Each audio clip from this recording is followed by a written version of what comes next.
muster. We welcome in Glenn Kessler. Hey, Glenn, how are you, sir? All right. Good to be with you. Well, thank you very much. Good to talk to you again, the fact checker of the Washington Post. So you gave that statement yesterday. You gave it 4 Pinocchios. That's a lot of nose length. Yeah, that's right. That's the worst possible rating you can get. Well, tell us why. Well, because I determined it was kind of an act of historical revisionism. What he said the day after the attack was he called it an act of terror. He said in the Rose Garden, no acts of terror will ever shake the resolve of this great nation. And then he used variations of that in a couple campaign speeches the next day. But, I covered the State Department for 9 years, and there's a difference between acts of terror, which is kind of the context in which he uses it, it's kind of wrapped up in this kind of patriotic fervor. And he doesn't affirmatively state that the American ambassador died because of an act of terror or an act of terrorism. And then I went through and I looked at other times after the incident when he was interviewed by reporters, and he was asked, in fact, right after that Rose Garden statement, he was asked by Steve Kroft of CBS, I noticed you carefully didn't say the word terrorism. Is this an act of terrorism?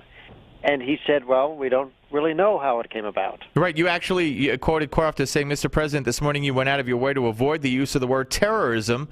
And Obama says, right. Yes, he agrees with him. Yeah. Okay, so he did not say, actually, we have what he said. Now, there are 2 issues here. You are 100% correct, and as you'll hear in this next bite, which will be 47, Will, this is from the Rose Garden. But I also want you to keep in mind, because I'm also going to ask you about, this Candy Crowley thing that we've already discussed in the past, but this notion that he actually was referring to this event, then Benghazi, even when he said terror. I maintain no, but let's listen to the part 1 of the Rose Garden, 47. The United States condemns in the strongest terms this outrageous and shocking attack. We're working with the government of Libya to secure our diplomats. I've also directed my administration to increase our security at diplomatic posts around the world. And make no mistake, we will work with the Libyan government to bring to justice the killers who attacked our people. Since our founding, the United States has been a nation that respects all faiths. We reject all efforts to denigrate the religious beliefs of others. But there is absolutely no justification to this type of senseless violence. None.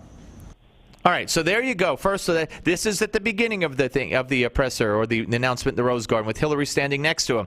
He talks about the attack killed our people, the people who killed our people. Didn't say committed an act of terror. Didn't mention terror. Then went into the vague reference or the veiled reference of the video how we have to respect all religions. But it's no excuse for this senseless act of violence, which is what he was calling it. He didn't call it terror or terrorism.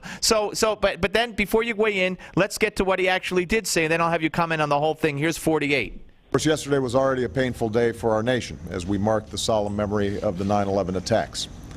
We mourned with the families who were lost on that day. I visited the graves of troops who made the ultimate sacrifice in Iraq and Afghanistan at the hallowed grounds of Arlington Cemetery and had the opportunity to say thank you and visit some of our wounded warriors at Walter Reed. And then last night we learned the news of this attack in Benghazi.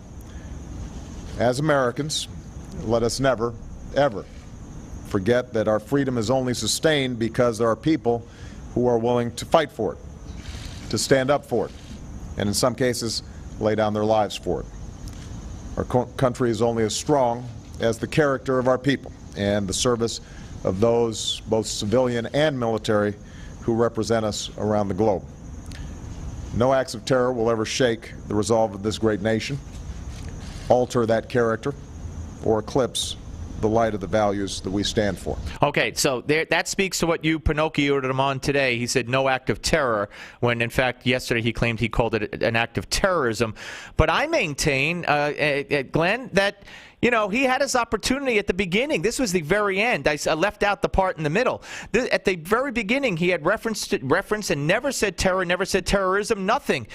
Terrorists, nothing. In fact, referred to it in other ways, and not until after he talked about 9/11 and the anniversary and what a great nation we are, and then said how no act of terror will ever deter us. I maintain he wasn't referring to Benghazi at all. Well, you can certainly make that case. I mean, the question that came up in the debate was, did he ever say act of terror? He said, I said act of terror, and Romney. Well, that he called it an act of terror, that he called it, not just the words, you know, not that he ever uttered the words from his lips, but that he call it an act of terror. And he said no. And then when Candy Crowley said, well, he actually did. And then, you know, Obama said, say it again. What'd you say? So, you know, he was saved by Candy Crowley on that. I mean, again, to me, and you know, I guess it's a matter of opinion, but I'd love to know where you weigh in, because I don't remember exactly what you wrote at the time. But you know, here he is, called them killers, called it an attack, then referenced the video, said it's no excuse for, then called it violence, but not until in the context of 9/11 and the anniversary and the strength of our nation, and saying no act of terror will ever deter us, did he mention the word terror. I don't believe that's a reference to Benghazi at all, because then he went on to the UN and talked about the video again. Right. Well, you're right. It's a matter of certainly of interpretation, and the case you make is a good one. I looked at it more as I put it when I was speaking earlier. He spoke in very vague terms. It was part of this kind of patriotic, we're Americans, you know, no one's going to defeat us. Right. But he did not say specifically the American ambassador died because of an act of terror, let alone say, and he died because of an act of terrorism. Right, right. I